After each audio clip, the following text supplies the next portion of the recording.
Quand on commence à parler de compétition, la plupart des gens vont commencer à penser à des grandes compétitions sportives telles que la NBA, la Ligue 1, la F1, etc. Mais un nouveau type de compétition commence à faire de plus en plus de bruit, et c'est l'e-sport. Il n'y a pas si longtemps que ça, après avoir vu une vidéo de The Great Review sur les nouveaux clubs sportifs, je me suis posé une question. Comment est-ce que l'e-sport est apparu? Et surtout, comment ça se fait que ça ressemble autant à la compétition sportive dans sa structure? Non, sérieusement, allez regarder The Great Review, ce mec c'est un roi de YouTube. Dans cette vidéo, on va voir de manière globale comment est-ce que le sport est apparu, comment est-ce qu'on est passé du sport amateur au sport compétitif, et du sport compétitif à l'e-sport. Avant de commencer la vidéo, il va falloir qu'on fasse quelques définitions. Qu'est-ce que c'est le sport et qu'est-ce que c'est l'e-sport? Pour la définition du sport, en France du moins, c'est l'ensemble des situations motrices, codifiées, compétitives et institutionnalisées. C'est-à-dire qu'à partir du moment où il y a une activité physique, avec des règles reconnues par tous, des compétitions et une institution, c'est-à-dire une fédération, c'est considéré comme un sport en France. Par exemple, les échecs ne sont pas reconnus comme un sport parce que bien qu'elles cochent toutes les cases, elles ne cochent pas celle de l'activité physique. Quant à l'e-sport désigne donc l'ensemble des pratiques permettant à des joueurs de se confronter par l'intermédiaire d'un support électronique, et essentiellement le jeu vidéo, et ce quel que soit le type de jeu ou la plateforme. Voilà pour les définitions, maintenant on peut s'attaquer à la vidéo. Les premiers bribes du sport qu'on connaît actuellement semblent être apparus durant les public schools pendant le XVIIIe siècle. Public school qui d'ailleurs n'était pas public du tout. Il faut également prendre en compte que le sport va se développer à une période très importante de l'Angleterre qui est celle de l'industrialisation. Et qui dit industrialisation, dit évolution des modes de transport.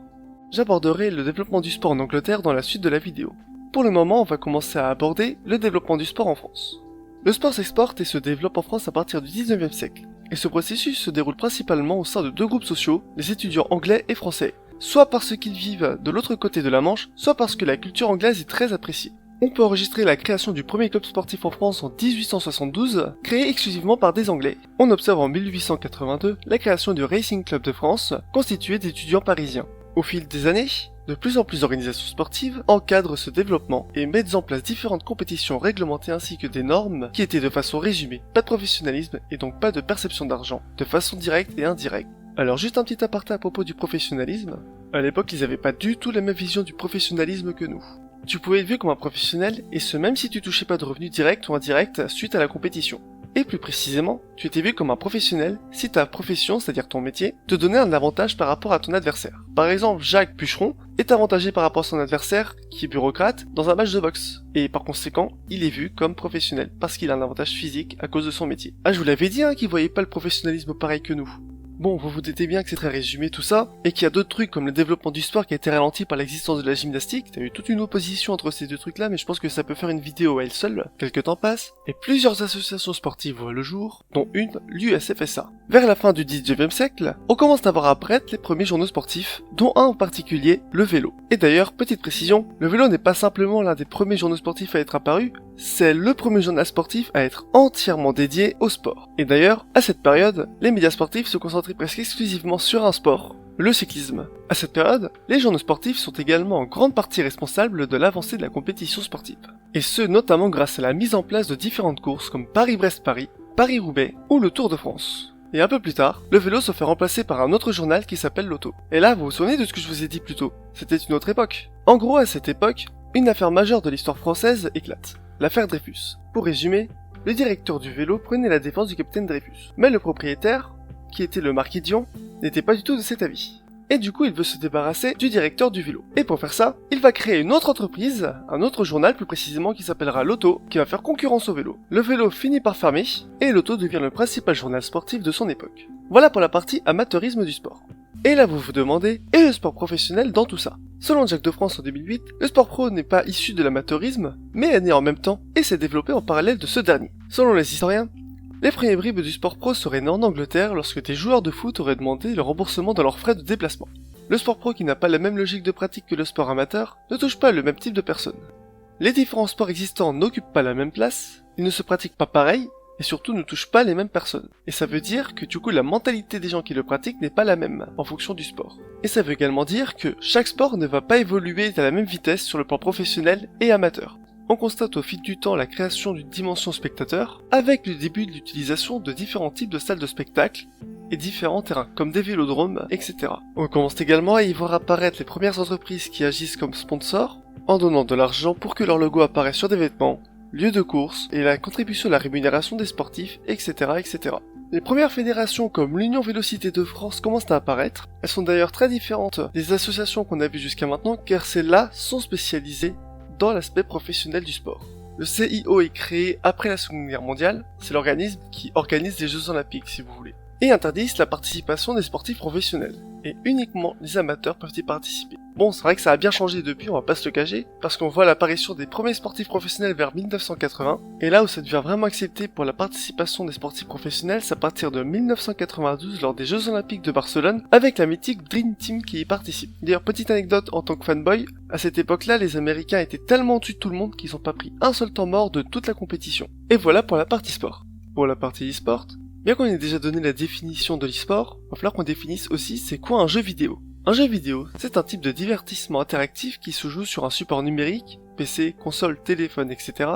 C'est un logiciel conçu pour permettre aux utilisateurs d'interagir avec un univers virtuel. Comme l'a dit un youtubeur que je suis régulièrement du nom de Combo, lorsque les jeux vidéo ont commencé à se démocratiser, différents paramètres y ont été implémentés comme les high scores dans les bandes d'arcade. Les développeurs semblaient déjà avoir compris que si deux personnes jouent au même jeu au même moment et au même endroit, ils vont prouver à l'autre qu'il est le meilleur.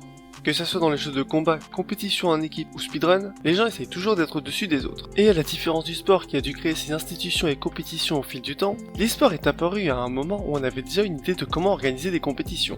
La mise en place de règles, organisation et compétitions ont a priori pris place en reprenant le modèle sportif. Je vais essayer de vous faire une petite comparaison avec le championnat NBA et la Coupe du Monde de LoL. Pour accéder aux playoffs en NBA, c'est-à-dire les phases finales, les 8 meilleures équipes de chaque côté des États-Unis doivent posséder un nombre suffisant de victoires. Pour la Coupe du Monde de League of Legends, les Worlds, on a un système de qualification plus ou moins similaire. Avant la Coupe du Monde, différentes régions du monde organisent leur propre compétition régionale pour déterminer quelles équipes participeront à la phase de groupe de la Coupe du Monde. Ensuite, tu as les phases de groupe où les équipes qualifiées des différentes régions sont réparties par groupe. Le nombre de groupes peut varier d'une année à l'autre, mais chaque groupe comprend généralement entre 4 à 6 équipes. Et au même titre où tu as des groupes pour la Coupe du Monde de foot par exemple, chaque équipe de chaque groupe vont s'affronter entre elles, et une fois cette phase de groupe terminée, les meilleures équipes de chaque groupe seront qualifiées pour les phases éliminatoires. Cette phase est généralement représentée par un arbre à élimination directe au meilleur des 5. C'est-à-dire que, sur 5 matchs, la première équipe à 3 a gagné. C'est d'ailleurs similaire à la NBA où c'est la première équipe à 4 victoires qui gagne. Ensuite, les 2 meilleures équipes de chaque art se retrouvent dans une grande finale pour disputer le titre de champion du monde. Bon, ça c'est un petit aparté de comment est-ce que l'e-sport s'est inspiré du sport pour se structurer. Maintenant on va faire un petit historique de l'e-sport pour savoir quand ça a commencé et comment ça s'est développé.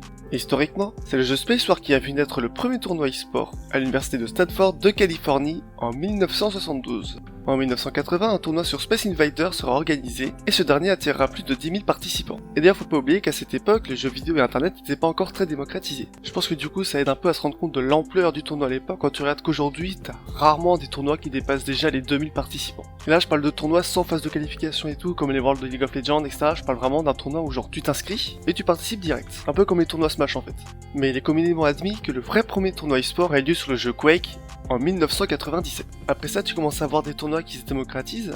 Je vais redonner un exemple avec Smash Bros parce que c'est une des scènes que je connais le mieux, où le premier tournoi aura lieu en mars 2003 à l'IVGF Northwest Regional Gaming Festival and Tournament aux États-Unis. Bon, je pense qu'on n'a pas besoin d'aller plus loin dans le résumé de l'e-sport et de son origine. Et maintenant, on va pouvoir s'attaquer à la structuration du sport et de l'e-sport. L'une des premières différences que j'ai pu observer, c'est comment sont organisées les compétitions.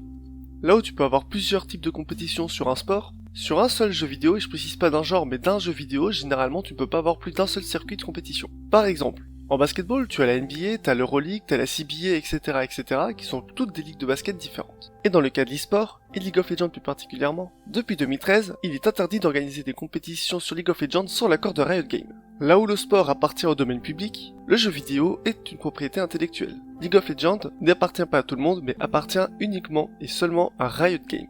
C'est-à-dire que Riot Games décide quoi en faire. Alors que pour le basketball, que ce soit la NBA, l'Euroleague, etc., ils n'ont pas leur mot à dire si tu veux faire quoi que ce soit avec ce sport. Bon, certains qui connaissent un peu le sport et tout, comment c'est structuré, ils vont me dire ouais, bon, et la fédération internationale dans tout ça. Bah c'est pareil, elle a pas son mot à dire si tu veux faire un tournoi de basket. De mon côté, je comprends le fait qu'ils interdisent la compétition sur leurs jeux vidéo sans leur autorisation, parce que bon, si une entreprise pas terrible ou même une autre organisation pas terrible venait organiser un tournoi sur ton jeu, ça donnerait un sacré coup négatif à l'image de l'entreprise. Parce qu'encore une fois, contrairement au sport, qui lui appartient à tout le monde, le jeu vidéo qui est une propriété intellectuelle a également besoin de son entreprise pour exister. Si jamais Riot Games venait à fermer, League of Legends viendrait à disparaître aussi. Et là vous allez me dire, ouais mais pas tous les jeux vidéo sont comme ça. C'est vrai. encore une fois je vais partir sur Smash Bros. Smash Bros n'a aucun soutien de son éditeur, ce qui fait que l'ensemble des compétitions et tournois qui ont lieu sur ce jeu sont organisés et uniquement organisés par la communauté. Et là où plusieurs ligues sportives se font concurrence sur un sport, dans l'e-sport c'est plusieurs jeux vidéo qui se font concurrence entre eux, plutôt que plusieurs compétitions qui se font concurrence sur un seul jeu vidéo. Je vais repartir sur l'exemple du basket. Au basketball, il y a plusieurs ligues qui se font concurrence entre elles, comme la NBA qui fait concurrence à l'Euroleague ou la CBA. Et là je vais repartir sur l'exemple de League of Legends, sans l'accord de l'éditeur, il ne peut pas y avoir plusieurs compétitions différentes autour d'un même jeu. Par contre il peut y avoir plusieurs jeux autour d'un même type de compétition. Par exemple, Overwatch et Valorant se font concurrence dans le domaine du hero shooter. Bien que leur gameplay soit plus ou moins différent, ils touchent globalement le même public. Et ça c'est le cas à mes yeux pour tout type de compétition sauf le speedrun. On va pas y rentrer dans les détails car c'est pas le sujet de la vidéo. Maintenant on va commencer à s'attaquer à un autre point, les compétiteurs, que ce soit individuellement ou en équipe. Dans le monde sportif, je ne me souviens pas avoir vu des joueurs pro pratiquer plusieurs sports différents en compétition. J'en vois un joueur de NBA jouer en NFL ou en MLB. Alors qu'en e-sport, bien que ce soit pas très commun, il arrive de temps en temps que des joueurs soient sur le plan compétitif de plusieurs jeux. Je vais prendre l'exemple de Leffen, qui est un joueur professionnel de Smash Bros Melee et également un joueur professionnel de Guilty Gear Strive. Bien que tous les deux soient des jeux de combat, ils n'ont rien d'avant en termes de mécanique et demandent tous les deux autant d'entraînement l'un que l'autre. Et les infrastructures sportives et e-sportives dans tout ça. Je ne pense pas me tromper en disant que les équipes sportives sont spécialisées que sur un seul sport. Par exemple, je ne pense pas que le PSG ait également une équipe de basket, ou bien qu'une équipe NBA possède également une équipe en NFL. Par exemple, la K-Corp, Vitality et Solari ne sont pas concentrés que sur un seul jeu mais sur plusieurs. Ils jouent par exemple à League of Legends, Valorant, Rocket League, etc. etc. Cependant, sur le plan structurel et économique, le fonctionnement des structures est quasiment la même. C'est-à-dire qu'il y a un propriétaire, ça peut être une entreprise, un individu, etc. Il y a des cadres, des entraîneurs, un ou plusieurs managers, etc. etc. Quant au plan monétaire, la majorité des revenus de l'infrastructure en elle-même vient des sponsors. Juste pour le définir, un sponsor est un particulier ou entreprise qui finance une manifestation, épreuve sportive culturelle ou un ou des participants dans un but publicitaire. Par exemple, le logo Corsair qui apparaît sur le maillot des joueurs en e-sport. Et un autre point commun entre les équipes e-sport et sportives, plus une équipe est performante et ou populaire et plus elle attirera les sponsors. Un dernier petit point, il y a quelques équipes sportives professionnelles qui possèdent également des équipes e-sport, comme l'AS Monaco qui possède une équipe e-sport, ou un autre cas où Vitality est en collaboration avec le Stade de France et y possède même des bureaux. Je n'ai pas trouvé d'autres exemples à part ces deux-là, mais j'ai trouvé intéressant de le noter. Et maintenant, on va s'attaquer au dernier point, la gestion des fans. Selon moi en tout cas, la gestion des fans est de loin le point le plus important pour la survie d'une équipe e-sport et sportive. Car s'il n'y a pas assez de personnes qui soutiennent cette équipe, les sponsors se montreront récalcitrants à y investir. Car dans la nature même du sponsor, c'est d'être mis en avant grâce à la visibilité d'autrui. Et si une équipe ne peut pas montrer assez de visibilité, il n'y aura pas de sponsor. The Great Review a d'ailleurs très bien résumé ce sujet sur sa vidéo Les clubs du futur. Mais pour résumer, ces équipes doivent pour perdurer mettre en place un sentiment d'appartenance dans le cœur des fans pour que ces derniers puissent être captivés par l'équipe qu'ils soutiennent. C'est d'ailleurs ce que fait très bien la K-Corp. Je pense que j'ai pu aborder tous les points de la vidéo, on va pouvoir passer à la conclusion. Pour résumer, on peut dire que l'e-sport s'est développé en prenant la direction du sport dans sa structuration sur les championnats, structure, équipe et monétaire, mais il diffère également dans la structuration des différentes disciplines. Car comme je l'ai dit plus tôt, là où une équipe sportive ne participe qu'à une seule discipline voire un seul championnat, les équipes e-sport peuvent participer à plusieurs championnats et disciplines à la fois. Cette vidéo est à présent terminée, j'espère qu'elle vous a plu et on se retrouve à bientôt pour une nouvelle vidéo. Salut!